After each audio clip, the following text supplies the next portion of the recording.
Hello students, कैसे हैं आप सब लोग। बहुत बढ़िया। ठीक है। तो प्रीवियस लेक्चर में हम लोगों ने रैशनल नंबर स्टार्ट किया था और उसका एक लेक्चर हम ऑलरेडी मैं अपनी तरफ से रिकॉर्ड कर चुका हूं और आप लोग देख चुके होंगे, तभी आप लोग आज लेक्चर 2 पे हैं।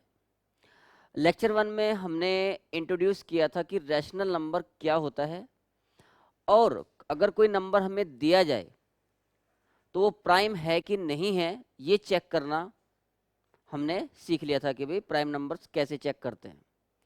उसके बाद पॉजिटिव रैशनल्स क्या होते हैं, नेगेटिव रैशनल्स क्या होते हैं, ये भी मैंने आपको बताया था। और लेक्चर 1 के लास्ट में डेसिमल रिप्रेजेंटेशन से रिलेटेड हम बात कर रहे थे। रैशनल नंबर्स जो हैं उनके डेसिमल रिप्रेजेंटेशन दो प्रकार के होते हैं बच्चों। एक रिप्रेजेंटेशन होता है जिसको हम बोलते हैं टर्मिनेटिंग और एक होता है नॉन टर्मिनेटिंग। डेसिमल रिप्रेजेंटेशन ये भी मैंने हालांकि आपको प्रीवियस लेक्चर में बताया था, बट वहीं से शुरू कर रहे हैं। एक होता है terminating. Terminating term terminating terminating terminating.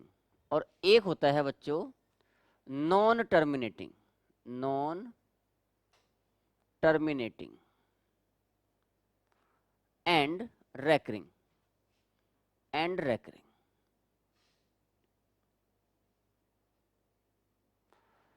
तो जैसे इसका एक एग्जांपल दिया कि लाइक आप 4/5 लिखते हो, 4/5।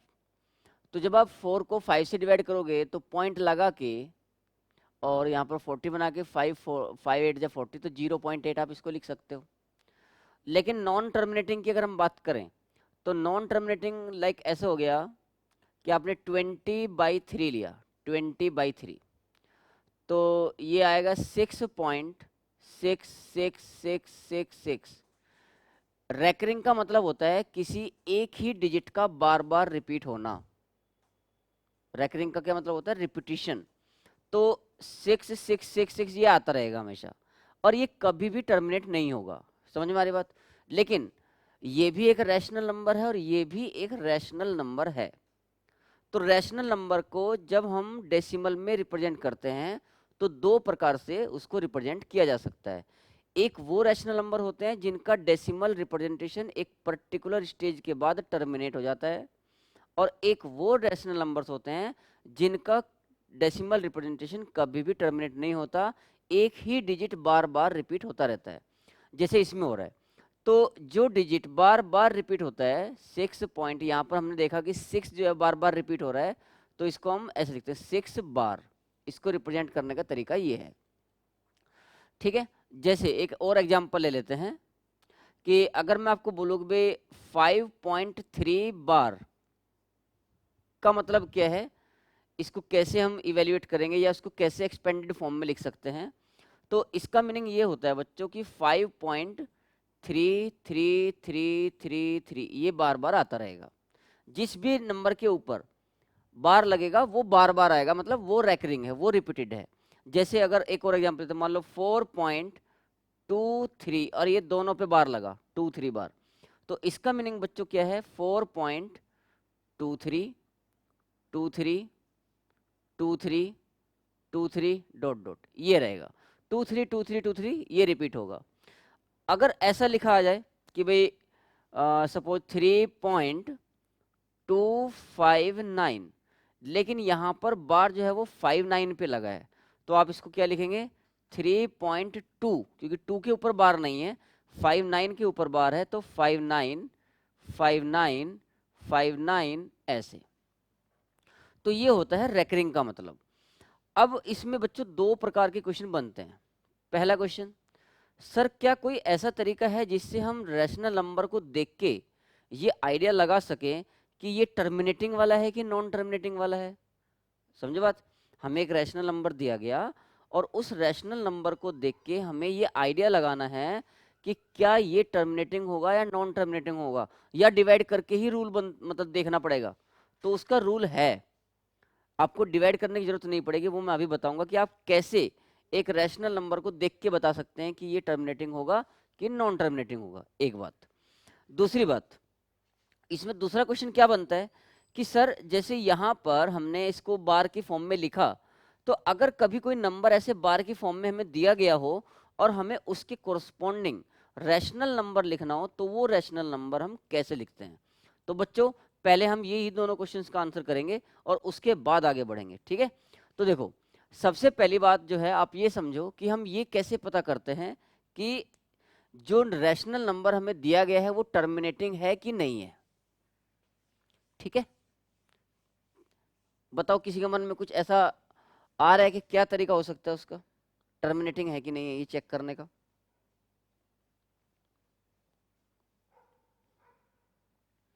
देखो मान लो कि ये रैशनल नंबर है x is equal to p upon q, ये रैशनल नंबर है। If q can be written as 2 की पावर m इंटू 5 की power n, where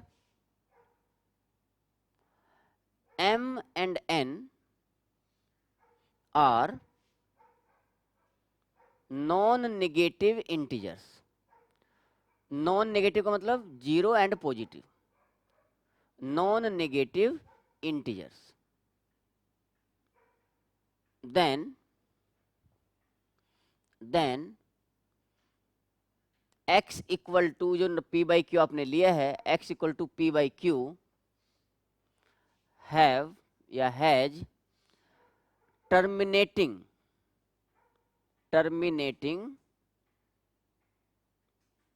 decimal representation, terminating decimal representation. It means what बच्चों, जो नंबर आपको दिया गया है x equal to p by q, अगर उसका डिनोमिनेटर को आप 2 की पावर m इंटू 5 की पावर n की फॉर्म में लिख सकते हो, यानी कि 2 और 5 जो प्राइम नंबर्स हैं केवल उन दोनों की फॉर्म में लिख सकते हो, तो वो एक टर्मिनेटिंग डेसिमल होगा।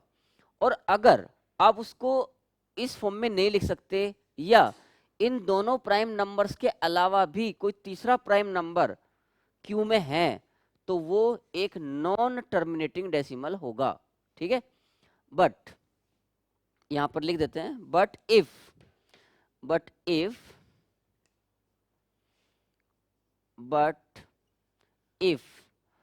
q has at least one prime number, at least one prime number, at least one prime number except 2 and 5, except 2 and 5 in its prime factorization, in its prime factorization, then x is equal to p by q will be a non-terminating and recurring, non-terminating and recurring,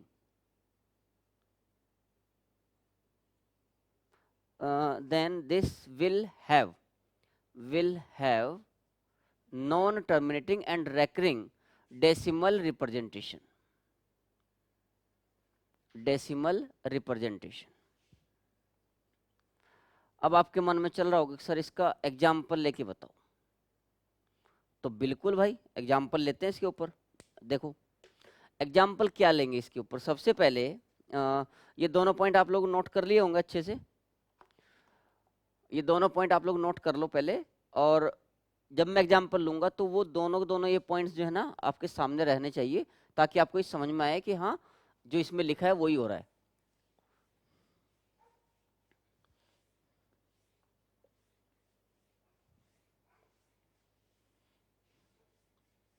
देखो suppose आपने एक number लिया example 1,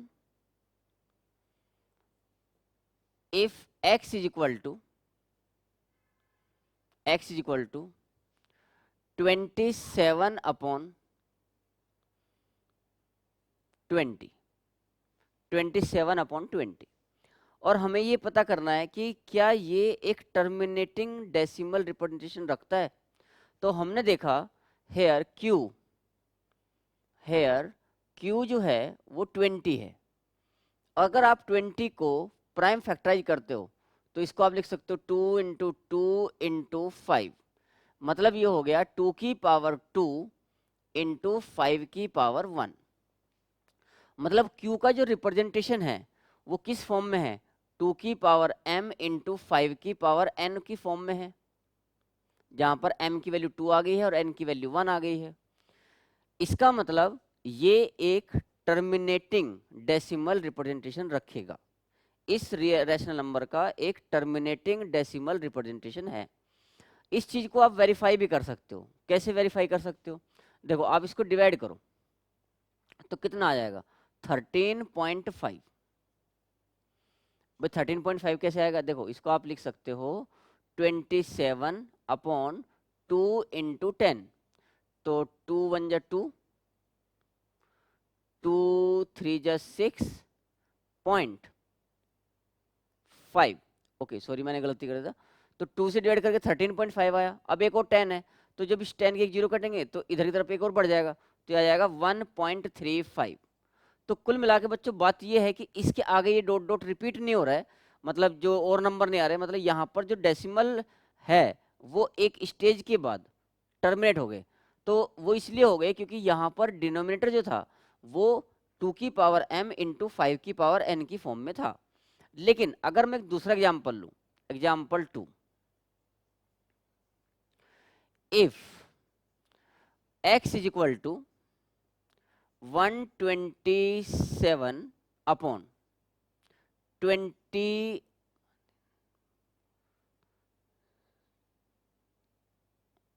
127 upon 42, तो कुछ common factor आ रहा है क्या, देखो दोनों में।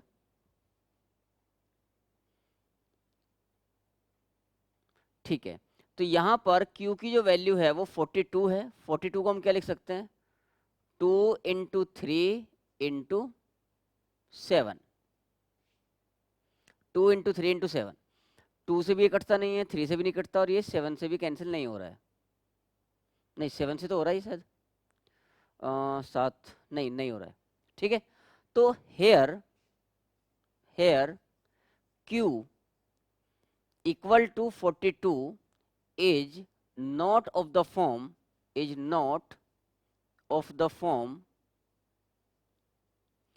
2 to the power m into 5 to the power n।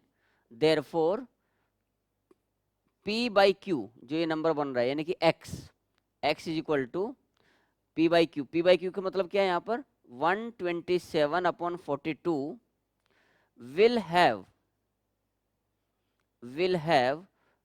non-terminating decimal representation।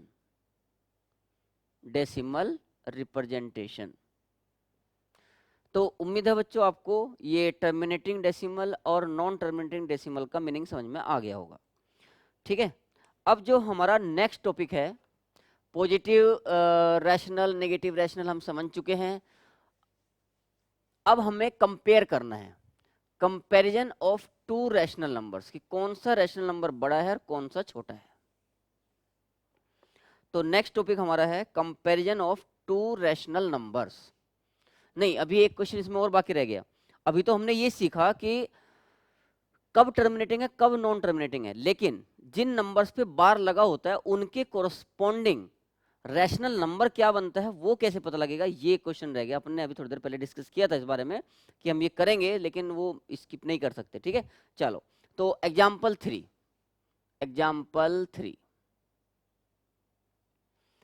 express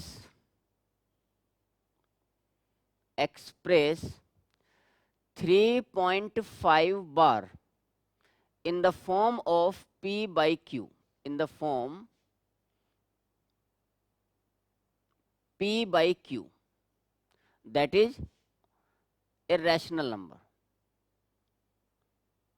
मतलब जो 3.5 बार है उसके कोरस्पॉन्डिंग रैशनल नंबर लिखिए, ऐसा भी कह सकते हैं क्वेश्चन में। पी बाई क्यू की फॉर्म में लिखना, यानी कि रैशनल नंबर क्या है इसके कोरस्पॉन्डिंग वो बताना है। तो देखो बच्चों ध्यान से समझना, बहुत ही आसान क्वेश्चन है, एकदम इजीली समझ में आ जाएगा। Let x is equal to 3.5 bar, ये हमने एक नंबर x मान लिया 3.5 बार।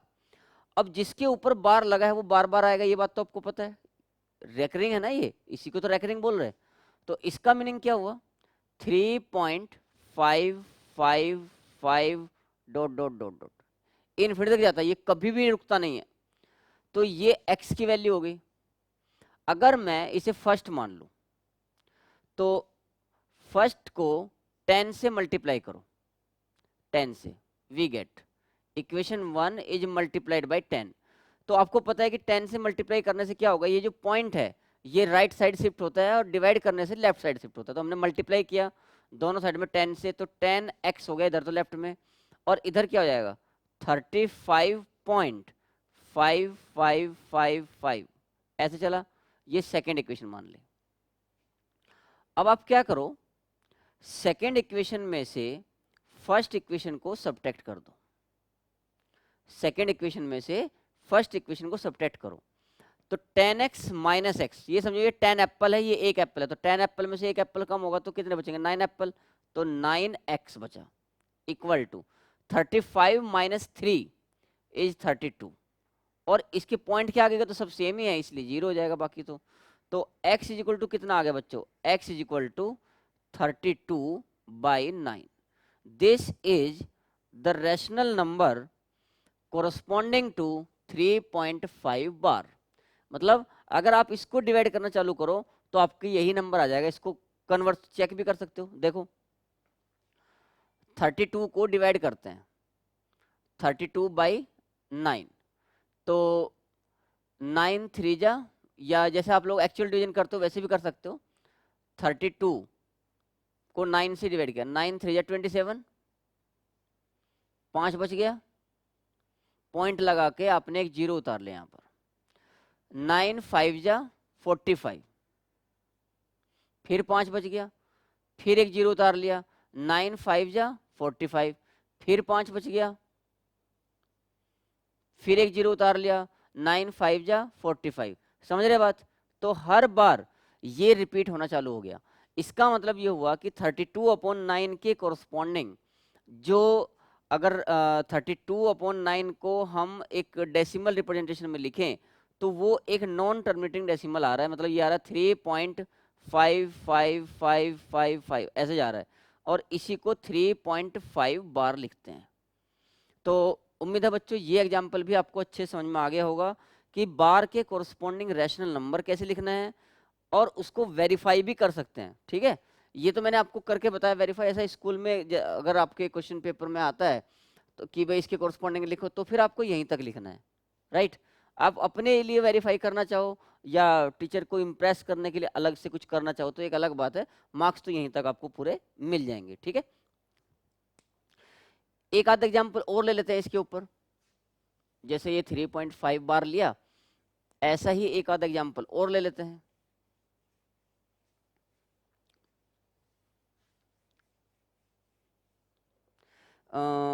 सपोज ये बोला गया कि भाई एग्जाम्पल 4 है, example 4, right rational number, right rational number, rational number 2.35 bar in the form P by Q, where P and Q are integers, where P and Q are integers। ठीक है, तो सेम प्रोसेस मान के चलेंगे इसका भी। Let x is equal to 2.35 bar. तो यहाँ पर बच्चों बार जो लगा हुआ है वो 5 के ऊपर लगा हुआ है, तो इसका मतलब 5 ही रेकरिंग है। तो x इज इक्वल टू क्या हो जाएगा, 2.355555 इस टाइप से।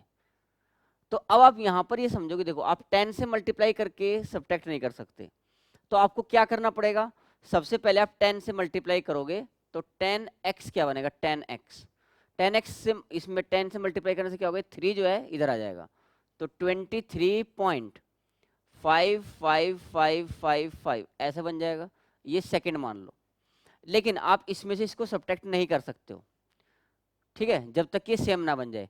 तो सेकंड में क्या करो, सेकंड जो इक्वेशन आई है इसमें फिर से 10 से मल्टीप्लाई करो, सेकंड इक्वेशन में 10 से मल्टीप्लाई करो, तो ये कितना हो जाएगा, 100x इज इक्वल टू, जब इसमें 10 से मल्टीप्लाई करेंगे तो 5 इधर खिसक जाएगा लेफ्ट साइड में, तो 235.5555 ऐसा हो गया, ये थर्ड मान लो। अब आप देखो कि थर्ड में और सेकंड में पॉइंट के आगे के जो टर्म्स है वो सब सेम है, तो इक्वेशन थर्ड में से इक्वेशन सेकंड को सब्ट्रैक्ट कर दो। थर्ड में से सेकंड को सब्ट्रैक्ट कर रहे हैं, तो थर्ड में से सेकंड को सब्ट्रैक्ट करेंगे तो 100x minus 10x is 90x। भाई 100 एप्पल है, इसमें से 10 एप्पल घटाओगे तो 90 एप्पल बचेंगे ना, तो ये 90x हो गया। 90x इक्वल टू 235 माइनस 23, क्योंकि इसके आगे का तो कट जाएगा सब, तो कितना बच गया, 212। So x is equal to 212 by 90, और 2 से कैंसिल हो रहा है ये, तो 106 बाई 45। तो this is the rational number corresponding to 2.35 bar in the form p by q। तो यहाँ पर बच्चों हमारा जो decimal representation of a rational number था कि टर्मिनेटिंग हो सकता है कि नॉन टर्मिनेटिंग हो सकता है, टर्मिनेटिंग होता है तो कैसे उसको आइडेंटिफाई करते हैं, नॉन टर्मिनेटिंग होता है तो कैसे आइडेंटिफाई करते हैं, ये हमने सीख लिया। अब बात आती है कि रैशनल नंबर को नंबर लाइन पे कैसे रिप्रेजेंट किया जाता है, अब वो समझते हैं। तो representation of a rational number on number line.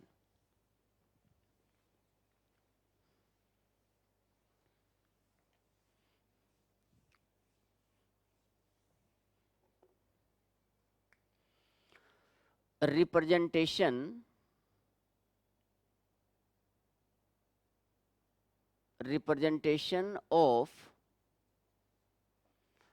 a rational number, representation of a rational number on number line।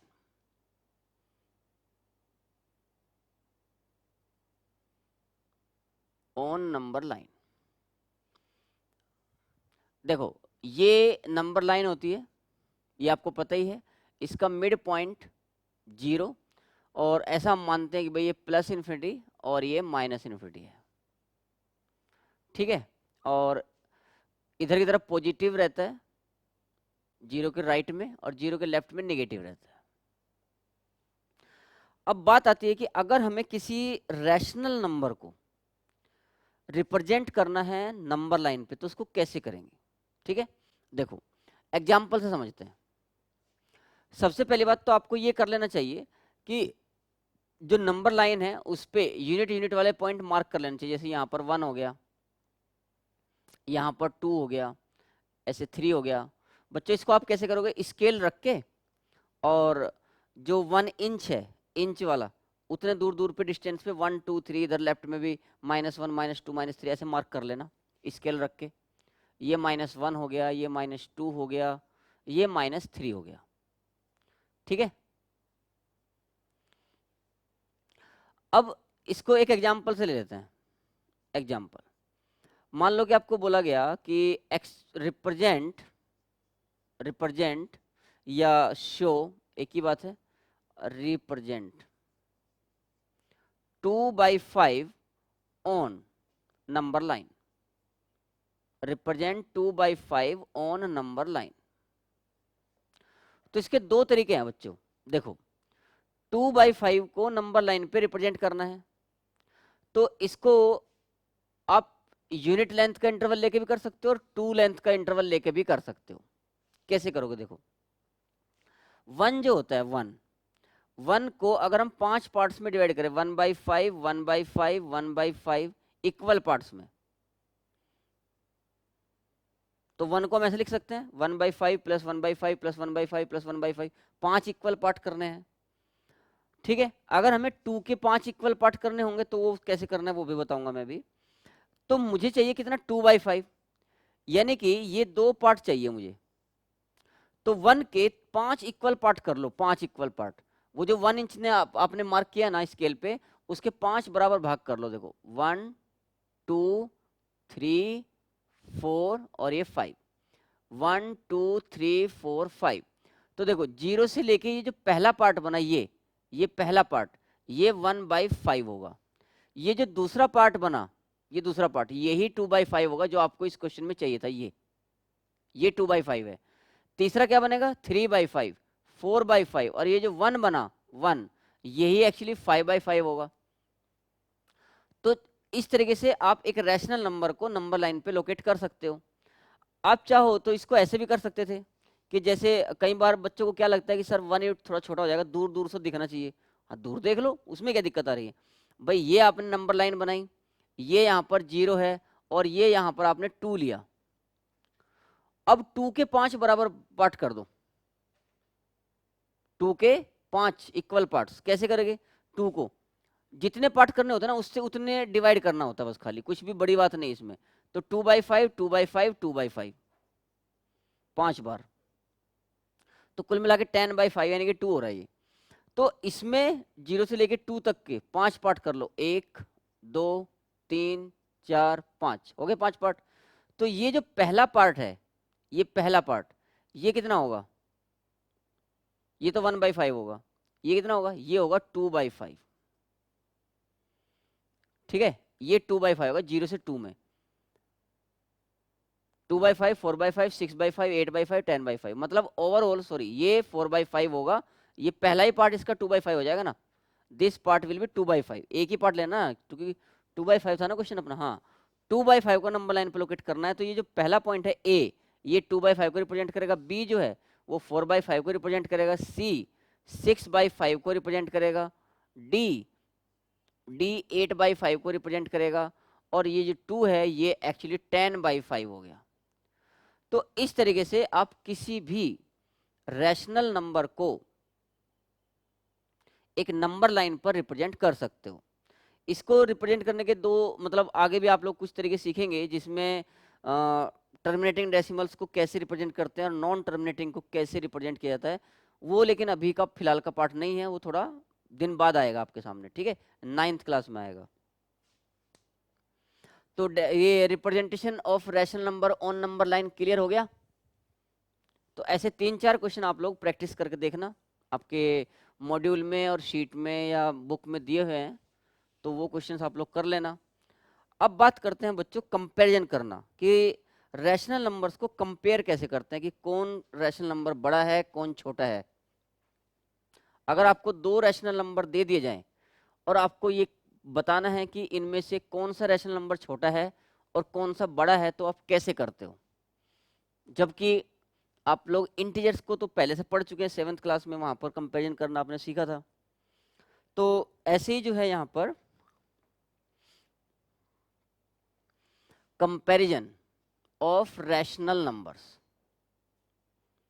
Comparison of rational numbers,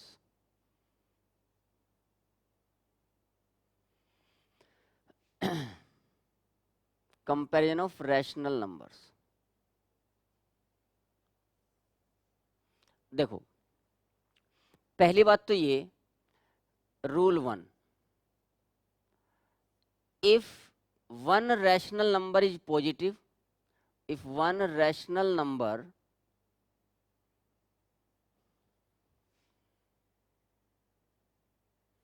is positive and another is negative, and another is negative, another is negative, तो कौन सा बड़ा होगा, positive वाला। Then positive rational number is always greater than negative rational number. Positive rational number is always greater than negative rational number. ये बात एकदम ध्यान में रहनी चाहिए। जैसे अगर इसके ऊपर एक एग्जांपल लूं, मान लो आपको एक नंबर दिया 4/7 और एक दिया -3000 या 300/999 ऐसा, और ये पूछेगा कि कौन सा बड़ा है। तो आपको यहाँ पर ये नहीं देखना कि साइज क्या है, आपको ये देखना है कि ये पॉजिटिव है और ये नेगेटिव है। पॉजिटिव का बताया था आपको, अगर P और Q यानी कि न्यूमरेटर वाला नंबर और डिनोमिनेटर वाला दोनों पॉजिटिव हों या दोनों नेगेटिव हों तो वो पॉजिटिव रैशनल होता है, और अगर वो दोनों अपोजिट साइन के हैं तो नेगेटिव रैशनल होता है। तो यहाँ पर बच्चों ये 4/7 जो है ये पॉजिटिव रैशनल है, जबकि ये जो है ये नेगेटिव रैशनल है, नेगेटिव रैशनल। तो इसका मतलब ये हुआ कि 4/7 विल बी ग्रेटर देन -300/999। ठीक है, दूसरा एग्जाम्पल लेते हैं, एग्जाम्पल 2। मान लो कि आपको ये पूछा गया कि -200/-17 और 9000/179 माइनस का, इनमें से कौन बड़ा है कौन छोटा है। तो यहां पर हमने देखा कि जो P और Q है ये दोनों सेम साइन के हैं, यानी कि दोनों नेगेटिव हैं। तो ओवरऑल ये वैल्यू एक पॉजिटिव रैशनल नंबर है, this is a positive rational number. और इसमें से P और Q दोनों ये अपोजिट साइन के हैं, न्यूमरेटर जो है पॉजिटिव है, डिनोमिनेटर नेगेटिव है। इसका मतलब क्या हुआ कि ये एक नेगेटिव रैशनल है, नेगेटिव रैशनल। और पॉजिटिव रैशनल नेगेटिव रैशनल से हमेशा बड़ा होता है, इसलिए जो -200/-17 है दिस इज ग्रेटर देन 9000/-179। ठीक है, तो ये तो हो गया बच्चों जब आपको दो रैशनल नंबर दे रखे हो लेकिन वो अपोजिट साइन के हों, एक पॉजिटिव रैशनल हो एक नेगेटिव रैशनल हो। तो पॉजिटिव रैशनल हमेशा नेगेटिव रैशनल से बड़ा होगा, पॉजिटिव नंबर नेगेटिव नंबर से हमेशा बड़ा होता है। लेकिन प्रॉब्लम कब आएगी सर, अगर प्रॉब्लम क्या आएगी, प्रॉब्लम अगर दोनों के दोनों रैशनल नंबर पॉजिटिव हुए तब कैसे आइडेंटिफाई करेंगे, दोनों नेगेटिव हुए तब कैसे पता करेंगे। ठीक है, तो इसके लिए आप नेक्स्ट लेक्चर की वेट कीजिए, अगले लेक्चर में कंटिन्यूएशन में हम लोग यही सीखने वाले हैं। सो आई होप कि आप लोगों ने आज एंजॉय किया होगा और कुछ सीखा होगा। So be happy, keep learning, thank you.